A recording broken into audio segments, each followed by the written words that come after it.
Queridos, que a paz e a graça do nosso Senhor Jesus Cristo seja com todos vocês, em nome de Jesus. Queridos, hoje, pela misericórdia de Deus, eu quero compartilhar mais uma vez uma palavra de Deus para com as vossas vidas. Nós sabemos que estamos diante de uma ferramenta gloriosa que é as redes sociais, que é a internet. Nós sabemos que existe muita gente que usa a internet da maneira errada. Porém, nós precisamos usar a internet da maneira correta.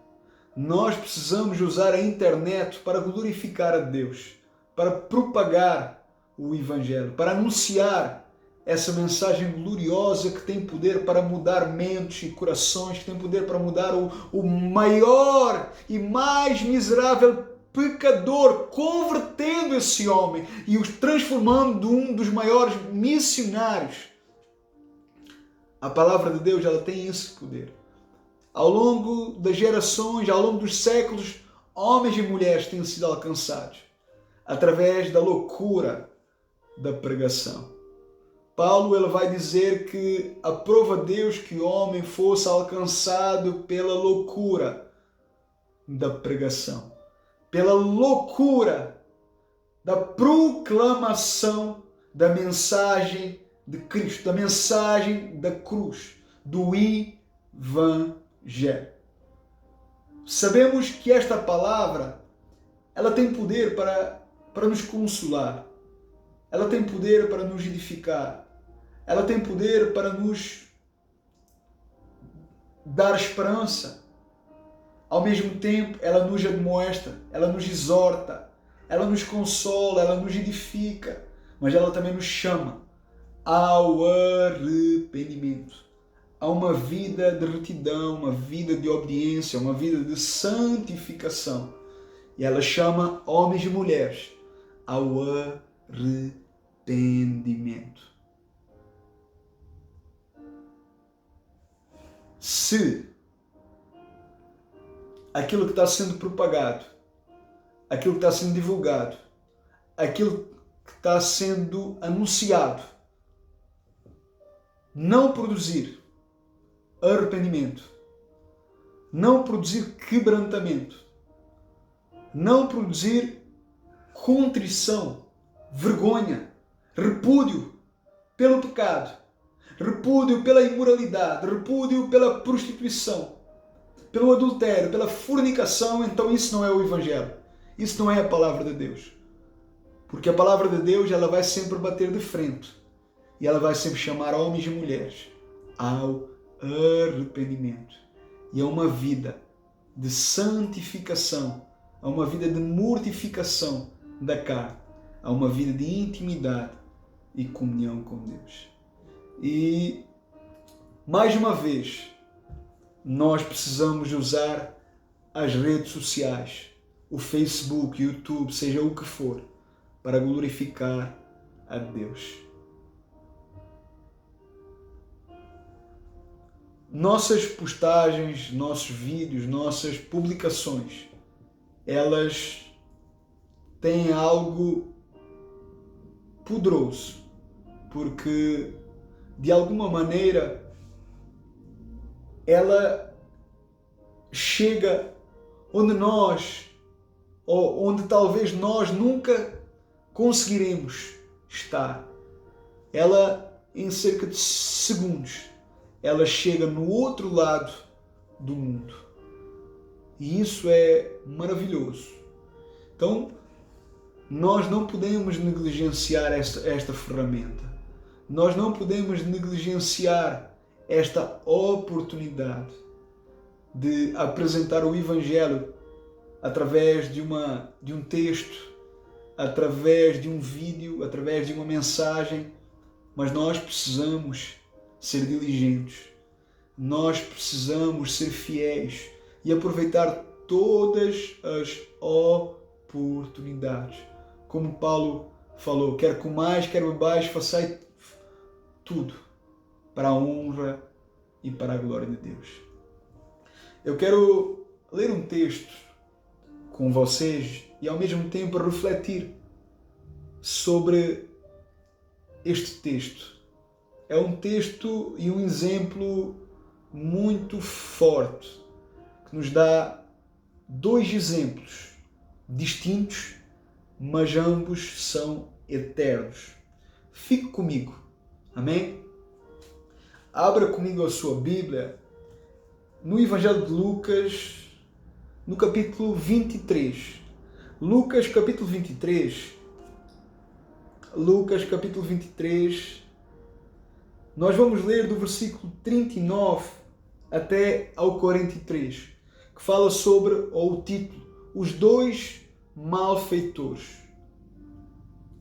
Lucas, capítulo 23, do versículo 39 até ao versículo 43. Um dos malfeitores crucificados blasfemava contra Jesus, dizendo: Você não é o Cristo?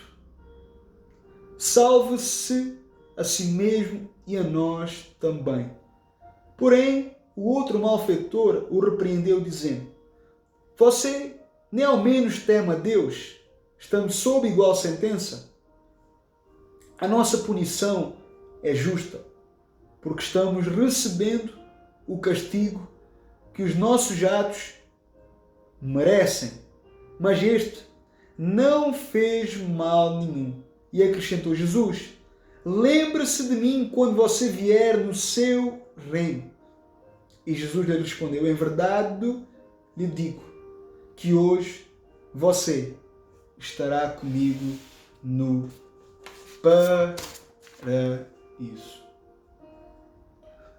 Queridos, então ele é um texto muito conhecido, é um texto muito familiar, em que de facto ele é e tem sido bastante propagado em nossos dias.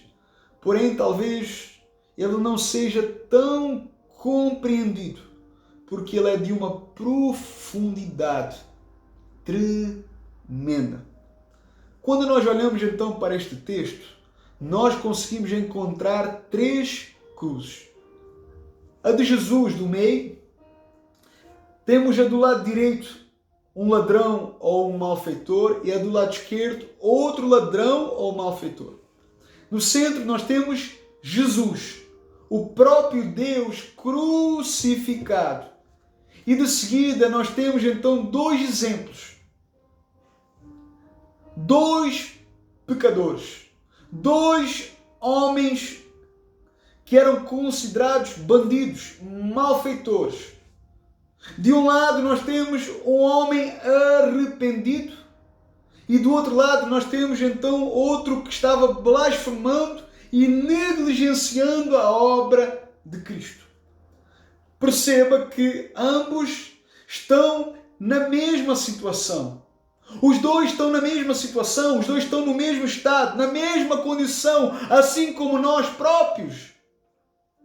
Num estado de miserabilidade, é um estado de depravação, é um estado de perdição, de condenação, de juízo por causa do pecado. E o pecado, ele traz juízo. Ele atrai a ira de Deus. A justa justiça de Deus faz Deus punir os pecadores. Então a ira de Deus, ela se manifesta sobre pecadores. Ela então é aplicada sobre os homens. Não que Deus seja mau ou vingativo, mas sim porque Ele é fiel a si próprio, porque Ele é fiel à sua natureza. Ele não se nega a si próprio.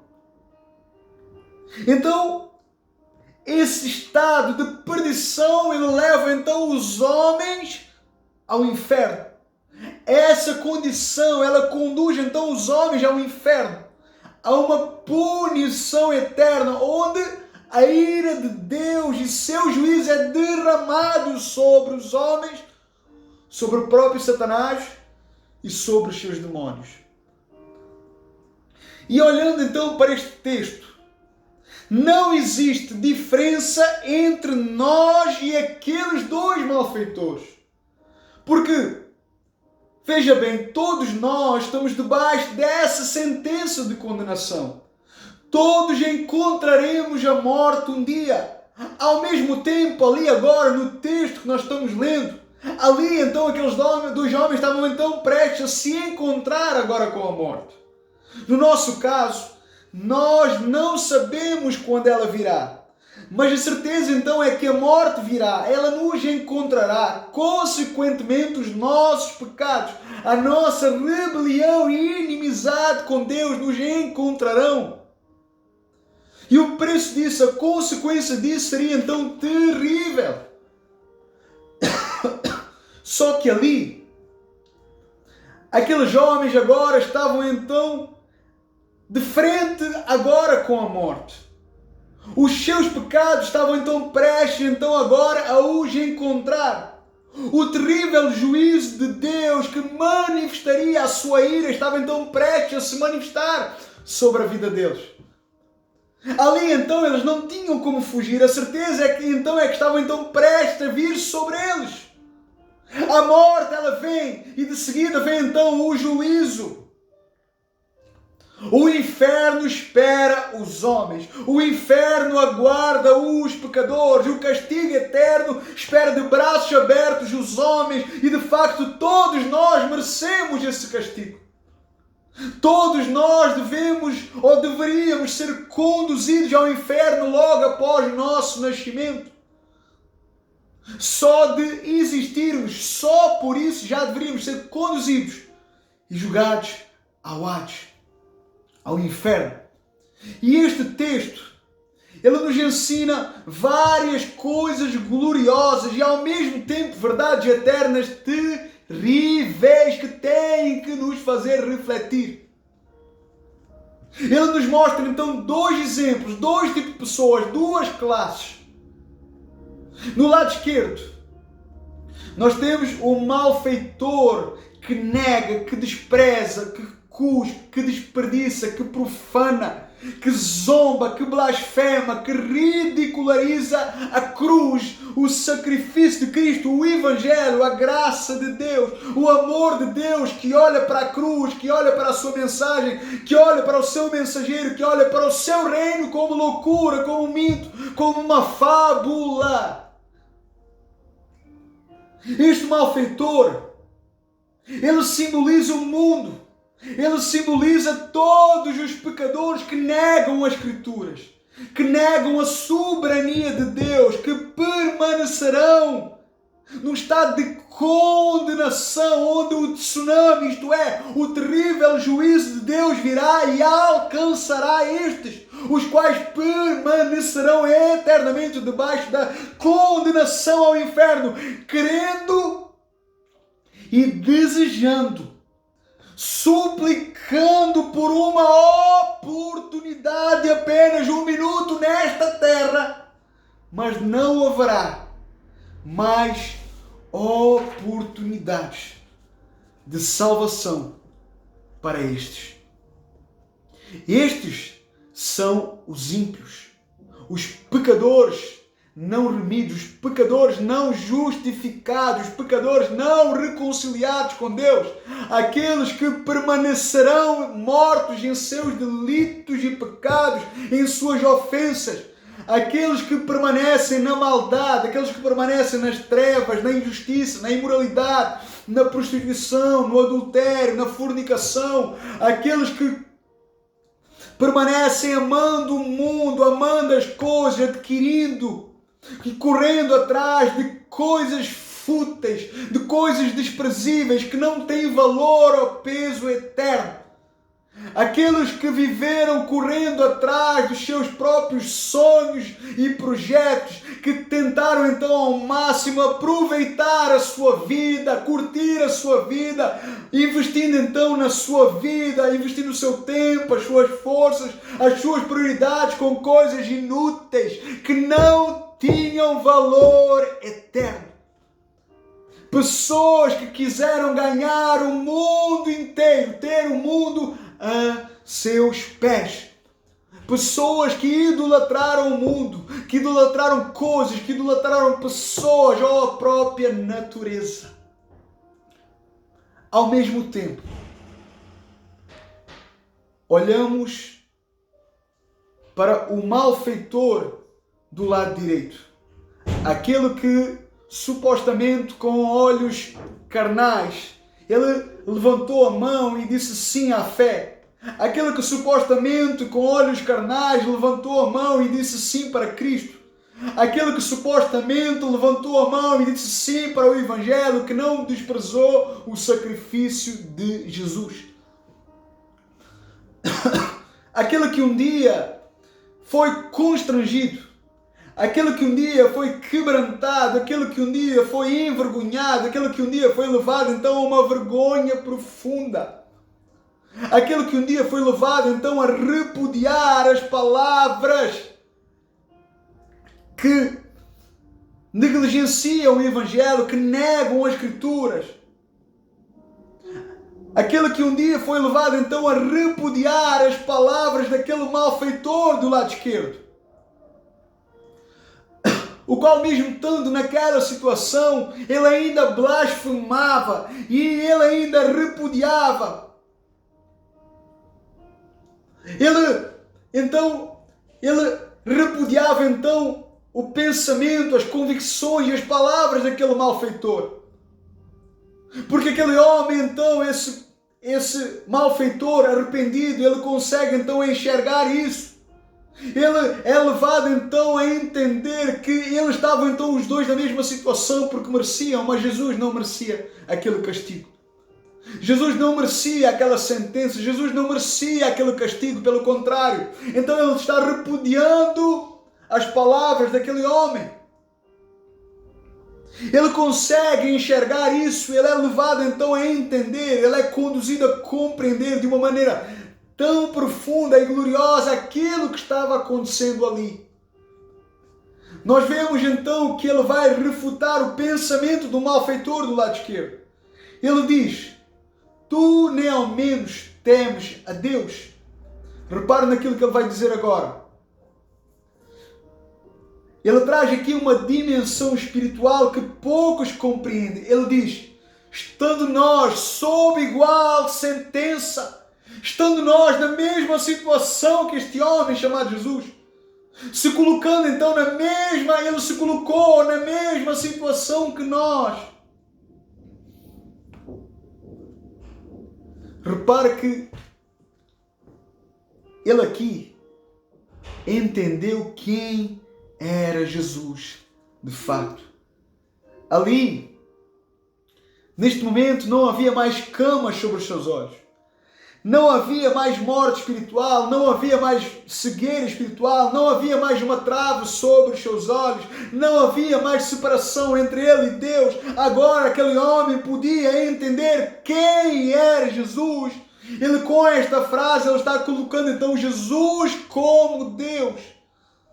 Ele entende então agora que Jesus é Deus, ele compreende agora o ministério, a obra que Jesus estava cumprindo e consumando na cruz.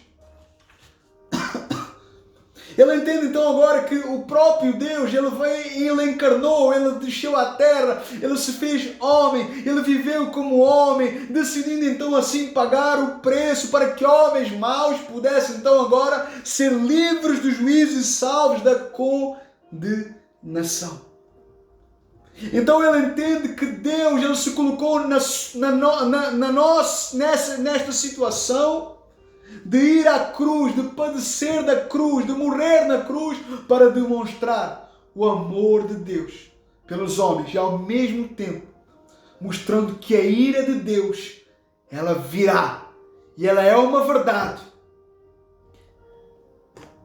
Ao mesmo tempo a cruz, ela mostra o amor de Deus, mas ao mesmo tempo ela mostra que a ira de Deus, ela não deixa de ser manifestada sobre os homens que não temem a Deus, e que ela viria numa intensidade muito maior do que o próprio sacrifício de Jesus da cruz.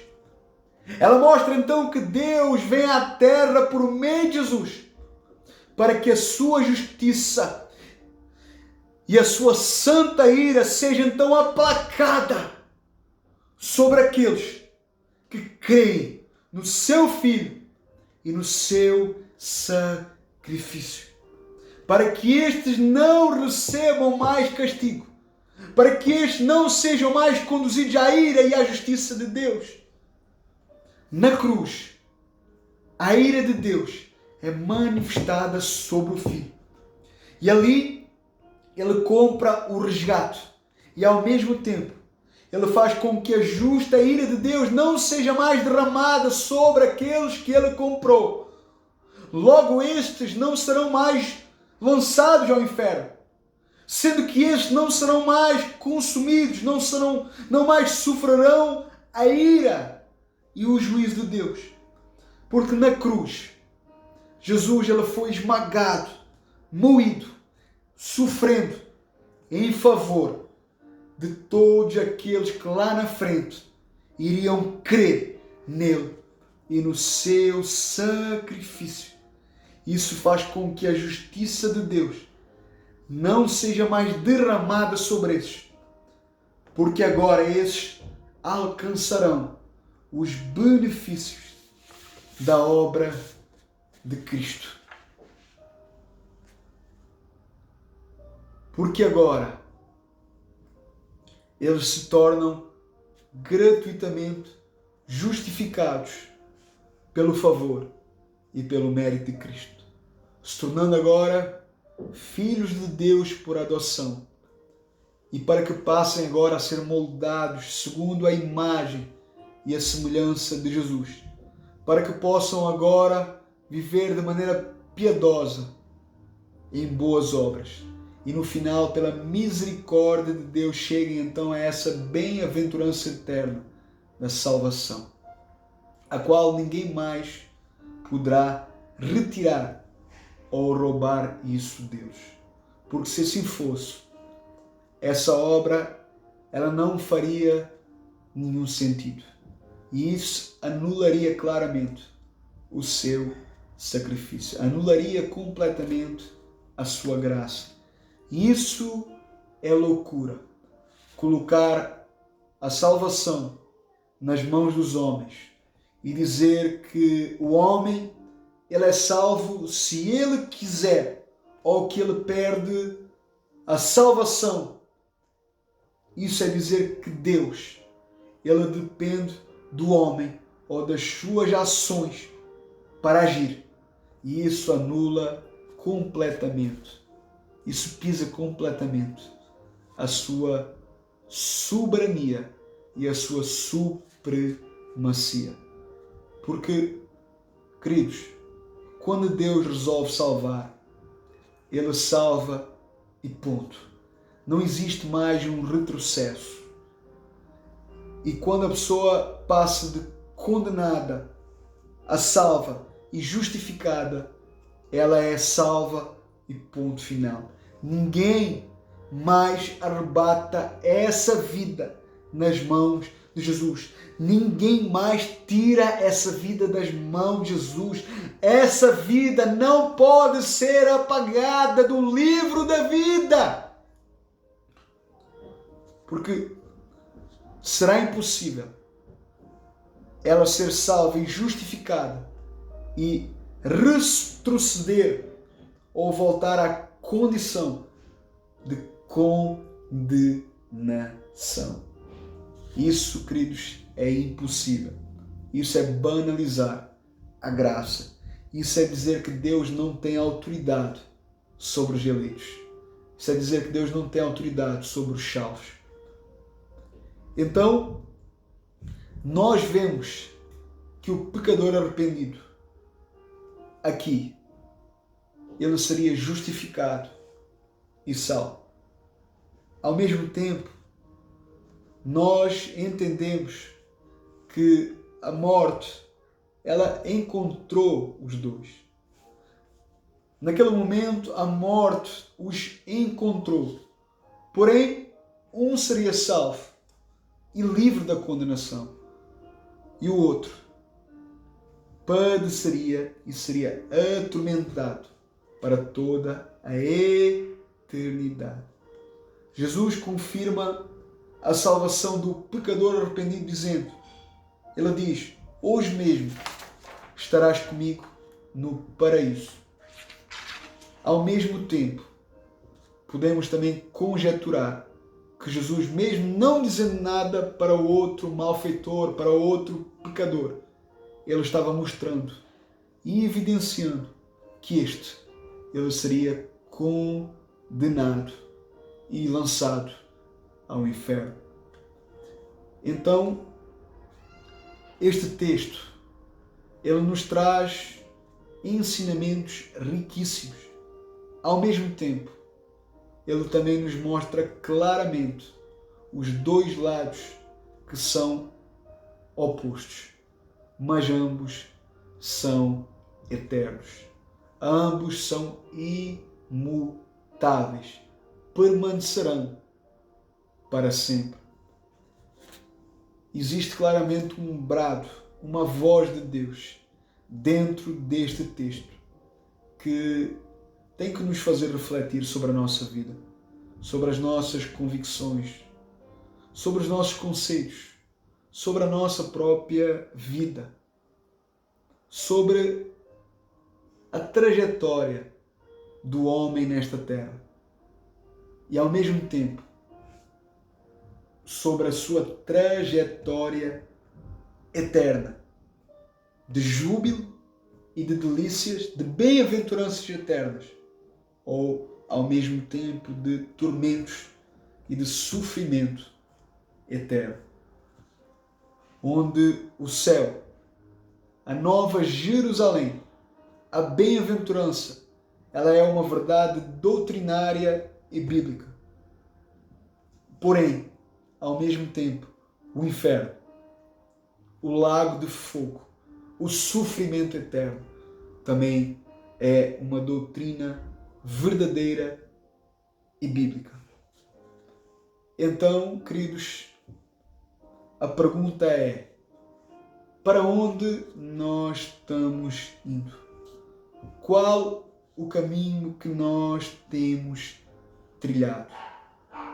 Qual tem sido a nossa motivação? Será que estamos indo para onde?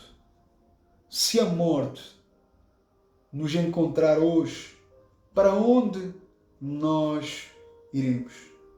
Será que somos de facto justificados e salvos por meio de Cristo?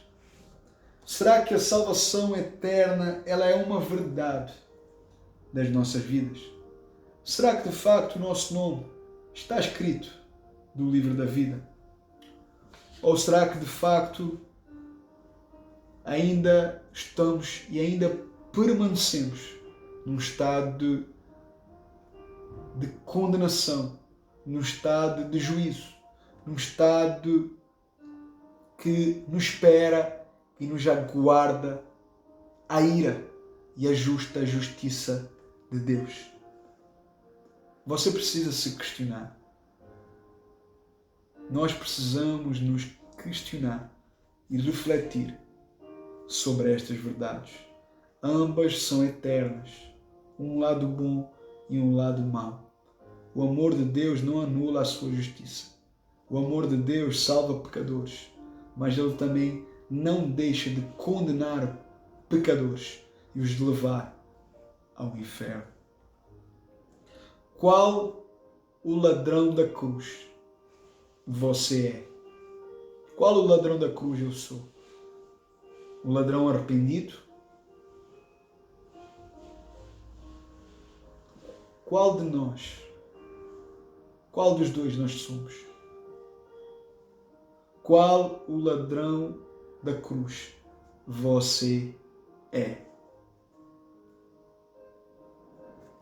Porque nós precisamos e nós devemos saber nos identificar. Se a nossa vida se parece com esse pecador arrependido ou com outro malfeitor, orgulhoso, que negou, que desprezou, que cuspiu, que profanou, que zombou, que blasfemou da obra de Jesus. Reflita sobre ele. Em nome de Jesus. Deus abençoe a sua vida poderosamente e ricamente. Que esta palavra ela venha alcançar a sua vida. Ela venha mudar a sua trajetória até o dia de hoje. Ela venha mexer com a sua estrutura, ela venha mudar, ela venha fazer você pensar, refletir, examinar a sua vida. Que ela produza algo na sua vida. Em nome de Jesus. Deus abençoe as vossas vidas poderosamente.